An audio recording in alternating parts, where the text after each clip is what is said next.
हाँ जी बच्चों, let us start. तो जो हमारा सबसे पहला टॉपिक क्या है, पे बैक पीरियड। फर्स्ट टॉपिक है पे बैक पीरियड। आप सभी पे बैक पीरियड है क्या? राइट, सुनते हैं पे back period. It is a time period, it is a time period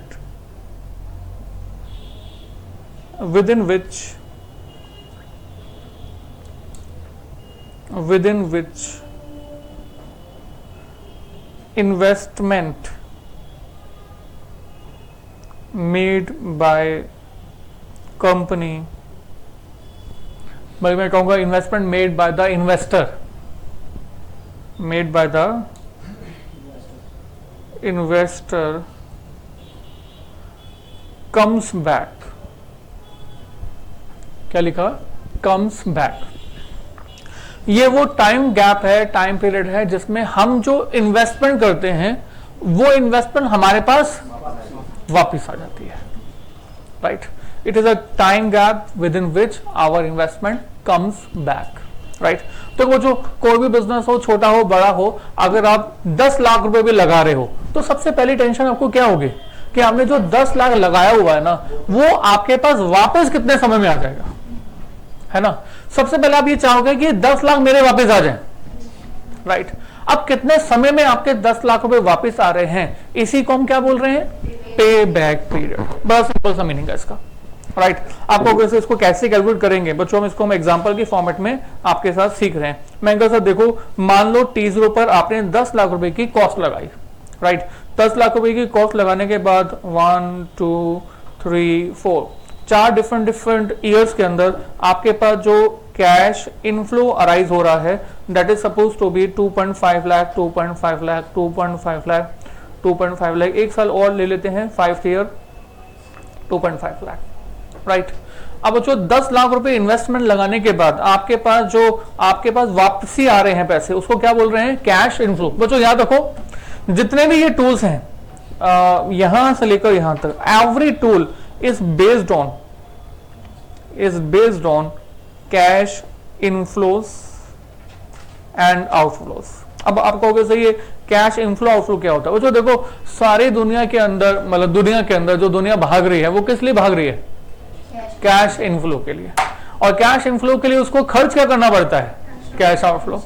right, बड़ा सिंपल सा मतलब है इसका कि आपकी जेब में कितना पैसा आ रहा है, इनफ्लो, और आपकी जेब से कितना पैसा जा रहा है, आउटफ्लो।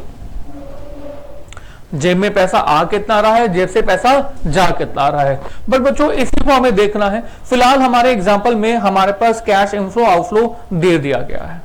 राइट, अगर मान लो नहीं दे देता, मैं थोड़ा सा आइडिया दे रहा हूं कि कैश इनफ्लो कैसे कैलकुलेट होता है। बड़ा सिंपल है। मैंने कहा सर एक कंपनी ने सेल्स की 10 लाख की। राइट, तो 10 लाख कंपनी के लिए क्या हो जाएगा, इनफ्लो या आउटफ्लो? इनफ्लो हो जाएगा। इसके लिए उसने खर्चा कर दिया 4 लाख का, तो 4 लाख क्या हो जाएगा, आउटफ्लो। कितना रह गया, 6 लाख। तो 6 लाख क्या बच गया उसके लिए, इनफ्लो। इसमें से उसने टैक्सेस भी पे कर दिए 50%, तो कितना रह गया, 3 लाख। 3 लाख क्या बच गया, कैश इनफ्लो। तो बाकी सब चीजें छोड़कर कंपनी के पास कैश इनफ्लो जो है वो कितने का है, 3 लाख। That's it. राइट, मतलब हमारे ये जो कैश इनफ्लोज गिवन है, इसमें आउटफ्लोज जो है जितने भी हमारी कंपनी खर्च करी है वो सब ऑलरेडी एडजस्ट हो चुके हैं। चलिए बच्चों, 10 लाख रुपए की इन्वेस्टमेंट है, 10 लाख की इन्वेस्टमेंट करके हमारे पास 2.5 लाख रुपए अराइज हो रहा है। तो हमारे 10 लाख रुपए हमारे पास वापस कितने समय में आ रहे हैं, हाँ जी, कितने समय में आ रहे हैं, 4 साल में। तो बच्चों 4 साल को क्या बोलेंगे, पे बैक पीरियड। आपको कैसे फाइंड कैसे करेंगे हम लोग, बच्चों कैसे फाइंड करेंगे, लेट अस डू दिस। हमने कहा सर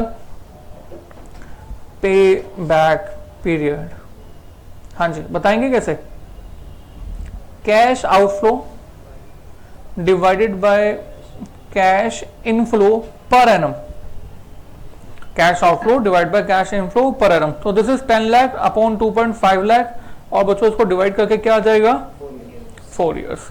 तो 4 साल में हमारे द्वारा इन्वेस्ट किया गया पैसा हमारे पास वापस आ रहा था, इसलिए हमने इसको बोल दिया दिस इज पे बैक पीरियड। कोई डाउट बच्चों इसमें? नहीं। बच्चों के मन में सवाल आता है इसके बाद कि सर आपने ना यहाँ पर थोड़ा सा जो वर्किंग की है वो थोड़ी सी इस तरह से की है कि हर साल का कैश इनफ्लो सेम लिख लिया। अगर सेम नहीं लिखते तो तो बच्चों अगर हर साल का कैश इनफ्लो सेम नहीं होता तो इस केस में हम लोग एग्जाम्पल नंबर 2 फॉर्म करते हैं। First, second, third, fourth, fifth. मैंने कहा सर सपोज करो कि आपके पास कैश आउटफ्लो जो है वो 10 लाख का है और कैश इनफ्लो डिफरेंट ईयर में वो है 2 लाख, 3 लाख, 3 लाख, 2 लाख, 4 लाख। और क्वेश्चन कहता है फाइंड, क्या फाइंड करो? पे बैक पीरियड फाइंड करो। This is you have to find out, right. तो बच्चों इस केस में हम लोग पहले वाले एग्जांपल वाला फॉर्मूला तो यूज नहीं कर सकते ना। पहले वाला एग्जांपल वाला फॉर्मूला क्या था? Cash outflow upon cash inflow per annum. यहाँ पर कैश इनफ्लो पर एनम हर साल के लिए सेम नहीं है, तो we can't use the first formula. अगर फर्स्ट फॉर्मूला यूज नहीं कर सकते तो क्या करें? तो बच्चों इस केस में हम लोग एक टेबल फॉर्म करते हैं। क्या फॉर्म करेंगे? टेबल। तो इस टेबल का नाम क्या होगा? That is statement showing cumulative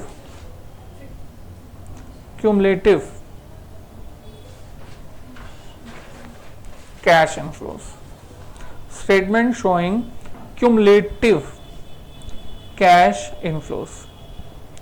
तो बच्चों कैसे लिखेंगे? सबसे पहले ईयर्स लिखिए, साथ के साथ कॉपी कीजिए, दैट विल बी फाइन। 1 2 3 4 5।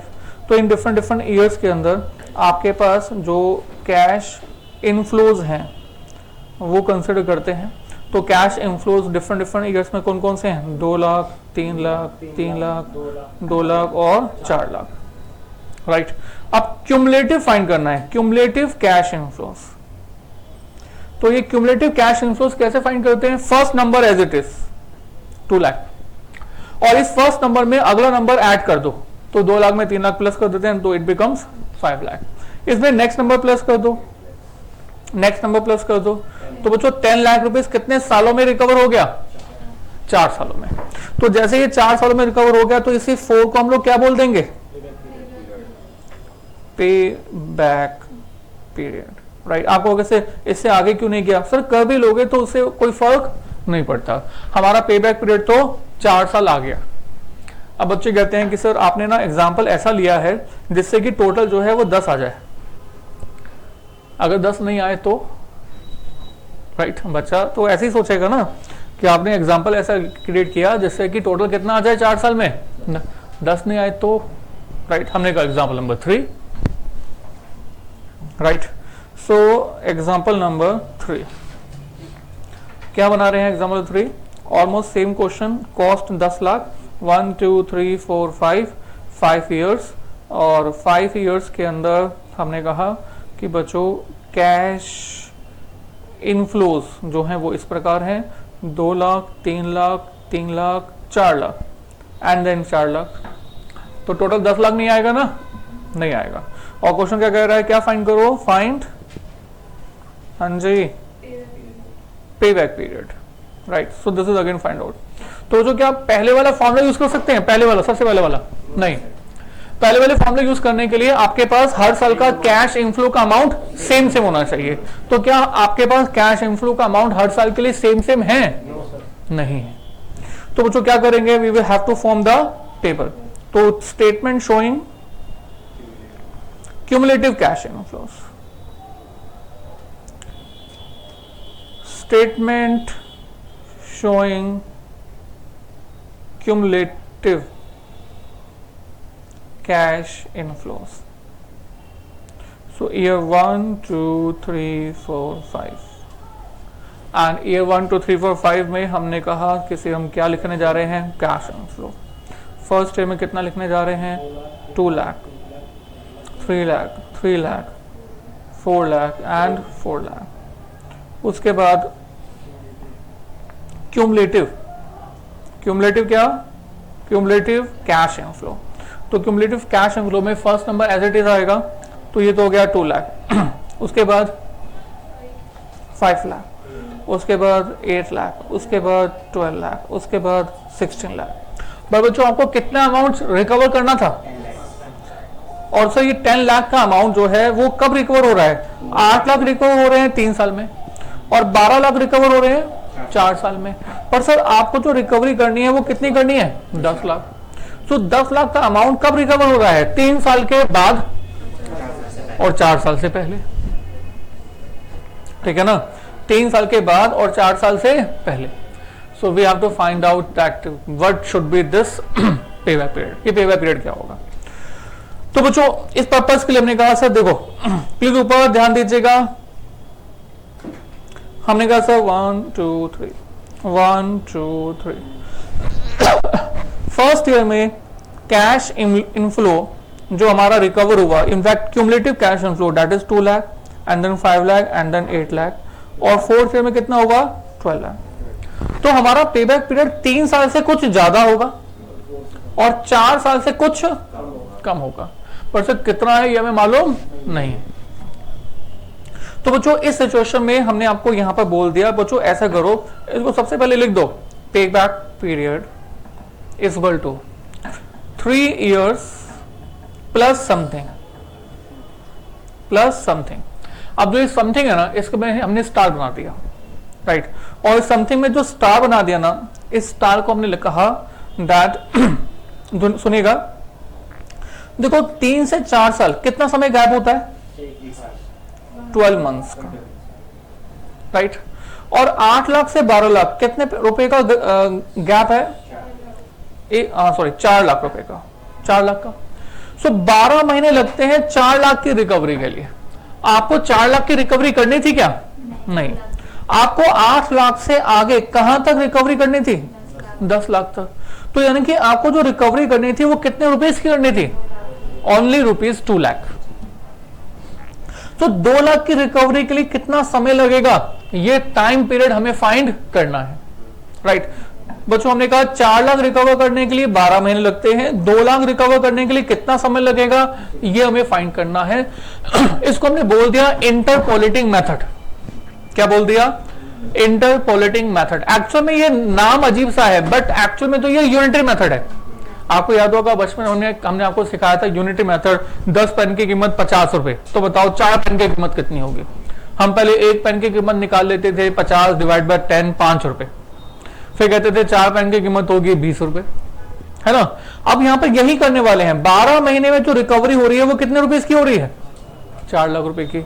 तो बताओ 6 महीने के अंदर कितनी रिकवरी होगी, प्लस 2 लाख के लिए कितना समय लगेगा? 6 मंथ्स। इसको हम लोग लिख के दिखाएंगे। हमने कहा that for recovery of rupees 4 lakh time gap is equal to, हाँ जी, time gap is equal to, हाँ जी बोलो कितना? 12 मंथ्स, ऐसे ना। For recovery of rupees 1 time gap is equal to 12 months divide by 4 lakh. For recovery of rupees 2 lakh time gap is equal to 12 months upon 4 lakh into 2 lakh. बच्चों आसान है मुश्किल है? आसान है। ये सब लिख के दिखाने की क्या कोई जरूरत है? बच्चे बहुत जल्दी इसके शॉर्टकट लगाने लग जाते हैं। तो बच्चों मैं आपको ये एडवाइस करूंगा कि 20 क्वेश्चन में, चलो 20 नहीं तो 15 क्वेश्चन में ये जरूर लिखना। 15 के बाद आप जैसे मर्जी करें। एग्जाम में भी बिना उसके भी कर सकते हैं, will not matter, right, but 15 question में जरूर लिखना, राइट, थोड़ा सा सॉलिड हो जाएगा, राइट। तो ये कितना आ गया? अच्छा, क्या मैं इसको ऐसे लिख दूं 3 years and 6 months को 3.6? नहीं, ये ईयर्स हैं, ये मंथ्स हैं, वी कांट ऐड। तो 6 मंथ्स को हम ईयर्स में कन्वर्ट करके फिर हम ऐड कर सकते हैं। मतलब 6 मंथ्स को ईयर्स में कन्वर्ट करेंगे तो क्या हो जाएगा? 6/12 यानी कि 0.5। सो 3 + 0.5 3.5 years, that is fine, right. पर ऐसा करने की जरूरत क्या है? You can write it as it is 3 years and 6 months, right. तो 3 years and 6 months is the time gap for the recovery of rupees 10 lakh. तो 3.5 साल में हमारे 10 लाख रुपए हमारे द्वारा इन्वेस्ट किए हमारे पास वापस आ जाते हैं। I think clear? कॉपी करेंगे? Yes sir. तो please copy this portion very fast. Copy करने के बाद ही हम लोग थोड़ा सा आगे प्रोसीड करेंगे। अच्छा, एक छोटा सा एग्जांपल देते हैं आपको करने के लिए, एग्जांपल दे देते हैं। तो एक काम करते हैं, एग्जांपल नंबर 4 आपको दे देते हैं, इसको आपको करने के लिए एग्जांपल लिख लेते हैं। And T0 and this is cost rupees 15 lakh 1 2 3 4 5 6।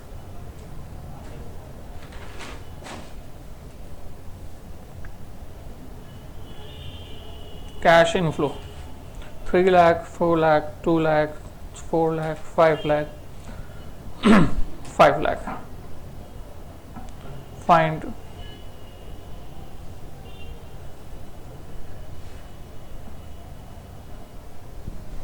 I think कर सकते हैं बच्चों? Yes sir, please complete this and then we will proceed.